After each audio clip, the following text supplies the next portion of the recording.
Ya, selamat bertemu bersama saya. Em, Perkenalkan, saya Abraham Michael Rantung. Saya merupakan lulusan Teknik Sipil dari Universitas Indonesia, lulus tahun 2019. Saya saat ini bekerja sama dengan teman-teman dari Engineering Hack Tool. Saya ingin membagikan skills yang saya pelajari selama ini terkait dengan SketchUp. Sedikit perkenalan diri dari saya. Saya bekerja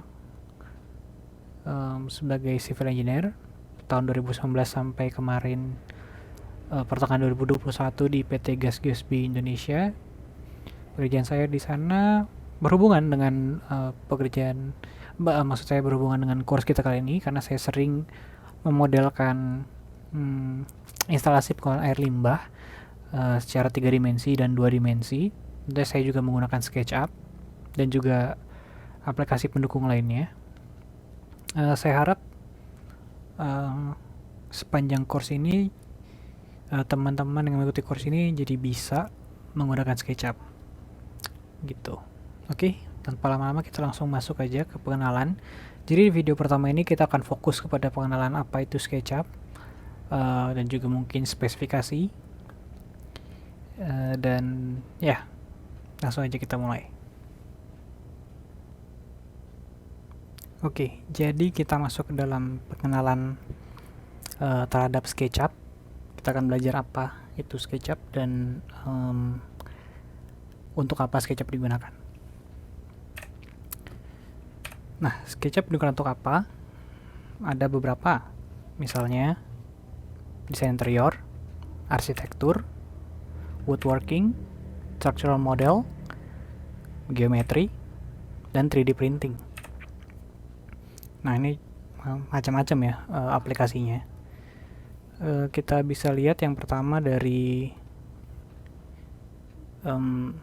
desain interior. Kita bisa memodelkan dalam 3 dimensi bagaimana tata letak barang-barang dalam sebuah ruangan, bagaimana pencahayaan dalam sebuah ruangan, dan lain-lainnya. Kemudian arsitektur, bagaimana kita mendesain sebuah elemen arsitektur dalam bangunan, tata ruang, dan lain-lainnya. Kemudian woodworking atau pekerjaan kayu, atau mungkin di Indonesia lebih dikenal dengan furniture. Bagaimana seorang woodworker itu mendesain atau mengkonsepkan desain dari furniture akan dia buat, bisa menggunakan SketchUp. Bagaimana potongan-potongannya dan lain-lainnya. Kemudian structure model, ini mirip dengan arsitektur, bedanya ini untuk elemen-elemen struktur seperti misalnya pondasi, kolom, balok, pelat, dan lain-lain. Kemudian juga geometri. Nah, ini untuk misalnya teman-teman yang punya adik di SMA belajar geometri tapi sulit untuk membayangkan bagaimana bangun ruang itu dikonstruksikan.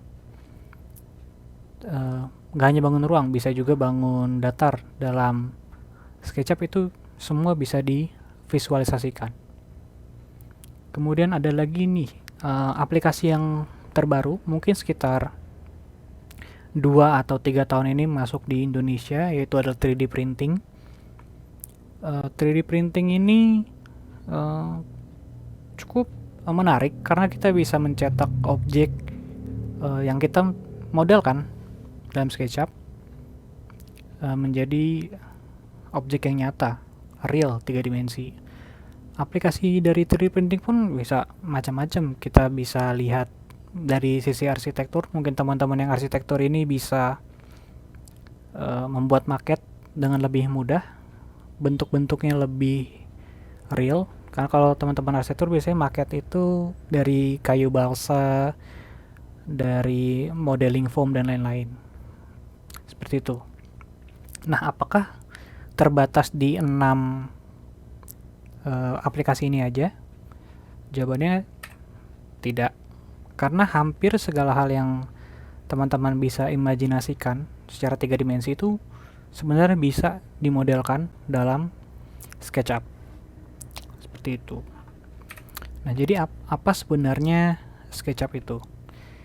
Menurut saya SketchUp itu intinya adalah sebuah software 3D modeling dan desain yang gunanya untuk apa? Untuk memvisualisasikan ide kita kepada lawan bicara kita, atau mungkin nanti lebih lanjutnya klien, atau mungkin dosen atau guru, tergantung teman-teman.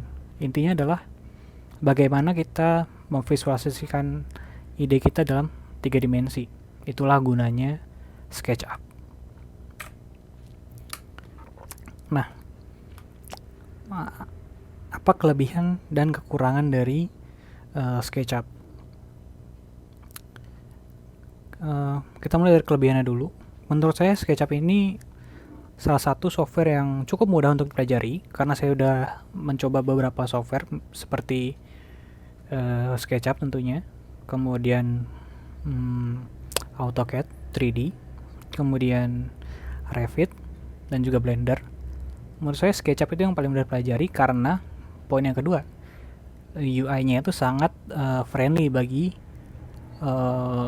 orang-orang pemula yang baru belajar. Kemudian kenapa SketchUp itu bagus, atau kelebihan lainnya dari SketchUp adalah dia punya komunitas yang cukup aktif dalam sharing model dan juga extension.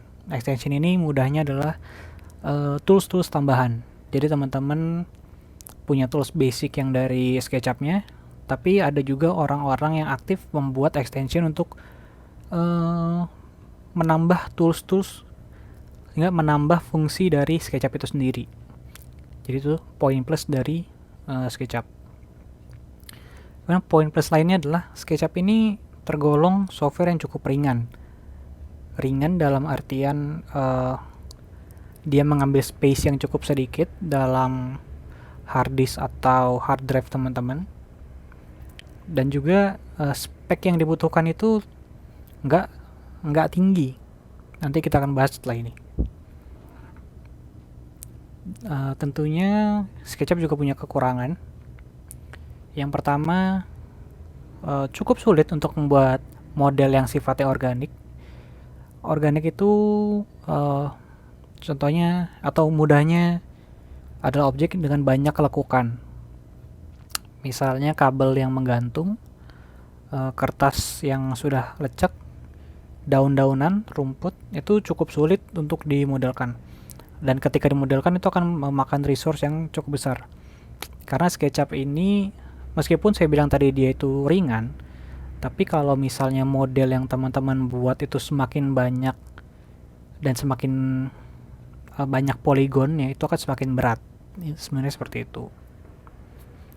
Kemudian SketchUp juga sebenarnya tidak bisa melakukan render ya. Rendernya tuh ya paling terbatas hanya bayangan sederhana.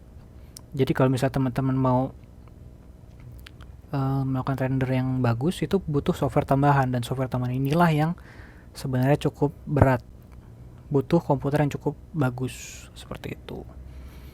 Dan juga, nah ini berhubungan sama yang tadi, kalau semakin kompleks model yang teman-teman buat, maka akan semakin sulit untuk detailingnya. Sebelum kita lanjut, ini saya mau kasih beberapa contoh hasil dari SketchUp dan juga software renderingnya. Oke, ini sedikit portfolio dari saya, sebagian aja saya perlihatkan. Ini contohnya, ini ada instalasi pengolahan air limbah, kemudian ada juga ini saringan sampah dalam saluran air. Kalau teman-teman bisa lihat di bagian kiri, ini adalah tampak dari SketchUp-nya. Kemudian ketika di render dalam aplikasi lain, ini menghasilkan hasil gambar yang lebih realistis, seperti itu. Contohnya, kemudian juga ini ada taman kota.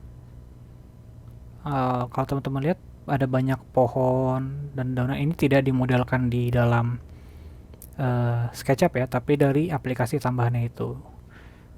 Jadi SketchUp ini sebagai base-nya aja gitu. Kemudian ada project rumah, renovasi rumah. Ini bisa lihat interiornya dan juga eksteriornya. Kemudian ada ruko. Ini juga sama lah kurang lebih dengan rumah yang tadi, eksterior kemudian interiornya. Nah, itu ada contoh-contoh yang bisa teman-teman hasilkan dari SketchUp. Nah, kita kembali lagi.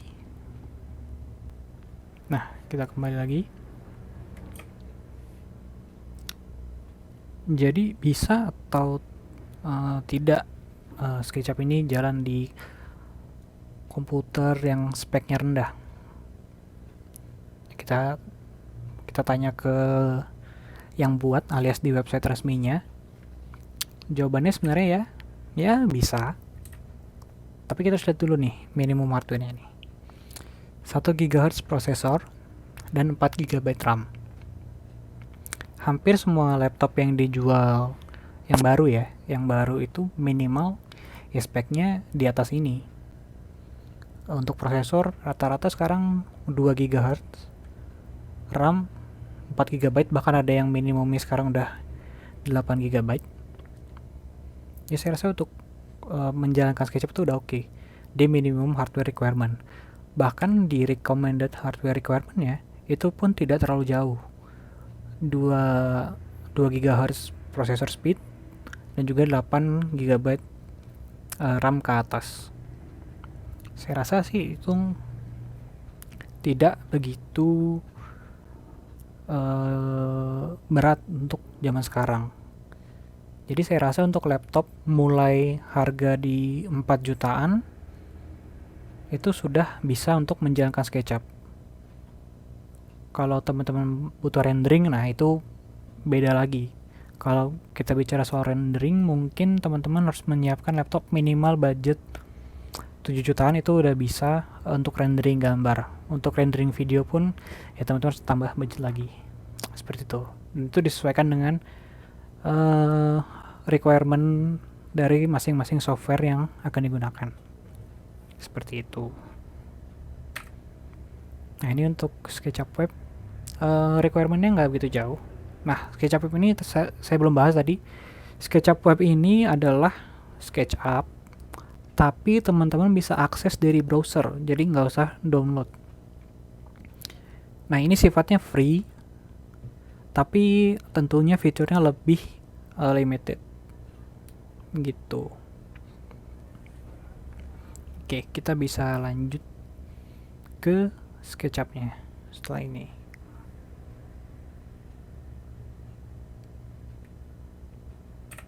Nah, sebelum kita masuk ke SketchUp, sebaiknya saya sarankan untuk menggunakan mouse, karena mouse ini berguna untuk navigasi. Nah, navigasi ini kalau misalnya teman-teman yang pakai laptop itu pakai trackpad, itu akan cukup lama karena harus klik beberapa kali gitu. Dan ini nanti akan saya jelaskan di video berikutnya. Intinya kalau teman-teman punya mouse tolong dipakai, tapi kalau misalnya enggak, teman-teman tetap bisa ikut di course ini, tapi mungkin harus sering-sering pause karena teman-teman akan lebih lambat pace-nya daripada yang pakai mouse. Seperti itu.